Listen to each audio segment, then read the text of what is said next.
মানে ওরাই পদত্যাগ।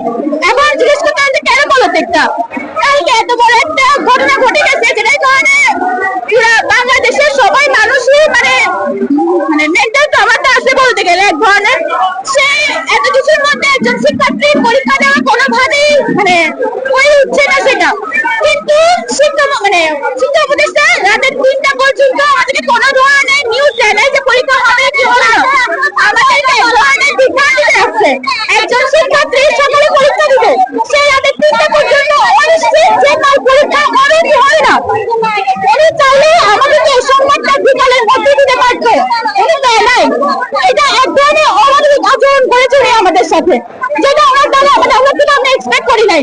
এছাড়া রাতে মাইলস্টোনের ওইখানের মধ্যে অ্যাম্বুলেন্সের কাজটা কি? আমাদেরকে বলা হয়েছে আমাদের পরীক্ষায় 32 পেলে 33 দিয়ে পাস করানো হবে না, না মানে না। তাহলে ওনারা লাশের সংখ্যা এত কমায় বলতেছে কেন? ওনারা বলছে লাশ সব উদ্ধার হয়ে গেছে, তারা 3টা বাজে লাশ উদ্ধার হয়ে গেছে, তারা 3টা বাজে অ্যাম্বুলেন্স যাওয়ার কারণটা কি? ওইখানে তার মানে এখনো লাশ আছে, তার মানে লাশ এখান থেকেই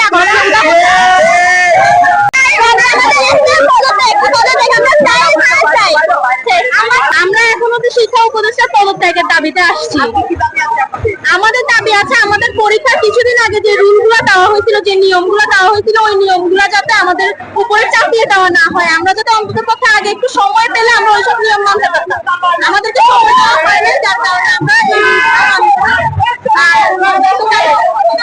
আমরা চাইলে শিক্ষা উপদেষ্টা পদত্যাগ করুন, কারণ যারা আমাদের বর্তমানকেই মূল্য দিতে পারতেছে না, যারা আমাদের নারীকে মূল্য দিতে পারতেছে না, তারা কখনোই আমাদের ভবিষ্যতে কোনো উন্নয়ন করতে পারবে না।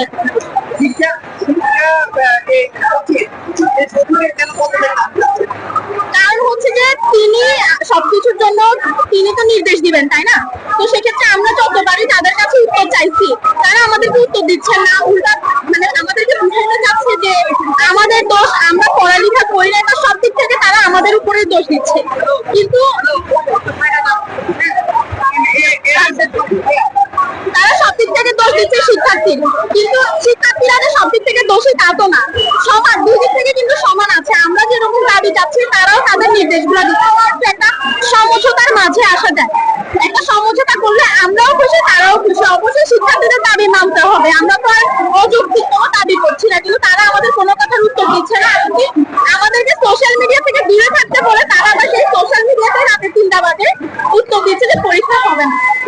তো এগুলো হচ্ছে যে আসলে আমরা মানতে পারতেছি না, কারণ বর্তমানে যে একটা অবস্থা, তারা যদি আমাদেরকে আমাদের দাবি পূরণ করতে না পারে, সবকিছু আমাদের উপর চাপিয়ে দেয়, ভবিষ্যৎ প্রজন্মের কি হবে?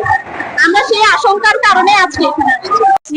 আমাদের শিক্ষা ব্যবস্থার যে দুর্দশা সেটা সম্পর্কে বলতে, ফার্স্ট অফ অল আমরা যখন এডুকেশন সিস্টেমকে একটু অ্যানালাইসিস করতে যাই, যখন আমরা দেখতে পাই ওয়ার্ল্ড ক্লাস এডুকেশন সিস্টেম, বিশ্বমানের এডুকেশন সিস্টেম যাকে বলে, তার ক্ষেত্রে প্রথমটা হচ্ছে আমাদের education facilities development, education system honestly, and education environment honest and zero corruption rate, and the students improvement, that's the right decisions.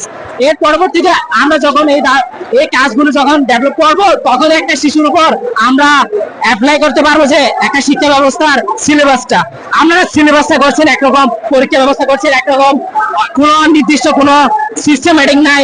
আপনারা করছেন রাতে 3টা বাজে অফিসিয়ালি নিউজ দিচ্ছেন, রাতে 3টা বাজে কেউ নিউজ দেয়, রাতে 3টা বাজে বসে স্কুল অ্যাডভাইজার, আপনি এডুকেশন অ্যাডভাইজার কোনো নোটিশে দিচ্ছে না।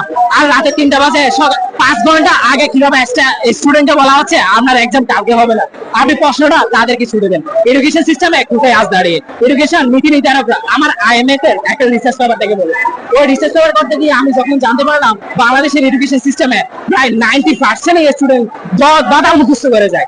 কেন আপনারা চাপে দিচ্ছেন? এডুকেশন ল্যাব ফ্যাসিলিটিস দিচ্ছেন না আপনারা আজকে মাইলস্টোন কলেজের ঘটনা প্রেক্ষিতে আজকে বলছি এমনটা নয়। আপনারা দীর্ঘ সূত্রতা ধরে দেখতে পাবেন যে বাংলাদেশের এডুকেশন সিস্টেমটা 1971 সাল থেকে এই অবস্থায় পৌঁছে দাঁড়িয়েছে। এডুকেশন সিস্টেমকে আমরা যদি ডেভেলপ করতে চাই, তাহলে দেশের পিএইচডি হোল্ডাররা আর বড় বড় অধ্যাপকদের উচ্চ USA বা ইউকে থেকে আনতে হবে। আমাদের কেন আনতে হবে? আমরা কি এডুকেশন সিস্টেম কোথায় দাঁড়িয়ে, সেই প্রশ্নটা আমাদের আজকে দাবি ছিল এডুকেশন, এবং একই সাথে দাবি ছিল যে তাদের পদত্যাগ। যারা শিখতে জানে না, তাকে আমার একটা স্টুডেন্টকে কিভাবে শিখাবে, সে তো জানেই না কালকে কিভাবে শিখাবে, ইমপ্লিমেন্ট কিভাবে করবে, প্র্যাকটিক্যাল ইমপ্লিমেন্ট কেমনি করবে, সেটা আগে শিখাতে হবে। সে নিজে শিখবে, তারপর মানুষকে শিখাবে। শিখতে পারলে তারপর শিখবে। দেয় শিখার কথা ভাবতো। কথার এক কথা, আমাদের শিক্ষা উপদেষ্টা মাহবুবরা, আমাদের শিক্ষা উপদেষ্টা ডাক্তার ইউনুস না, আমাদের শিক্ষা উপদেষ্টা থেকে আমাদেরকে বলছে তোমাদের পরীক্ষা হবে কি হবে না। মাহবুব থেকে আমরা শিক্ষা আমাদের পরীক্ষা জানো রাতের 3টা বাজে কেন বলতে হবে? যখন 24 ঘন্টা বিকালে ঘোষণা করা হয়েছে, কেন বিকাল জানানো হয় না আপডেট? কেন আমাদের অলরেডি করা হয়েছে? পুরো বাংলাদেশের 24 ঘোষণা করা হয়েছে। সবার কাছে আমাদের মন নাই আমরা মানুষই আমরা পরীক্ষা দিব। দশ কথার একদম কথা, আমরা শিক্ষা প্রবর্তক চাই, আমরা 4 বছরের প্রবর্তক চাই। লাস্ট কথা ফাইনাল এটাই।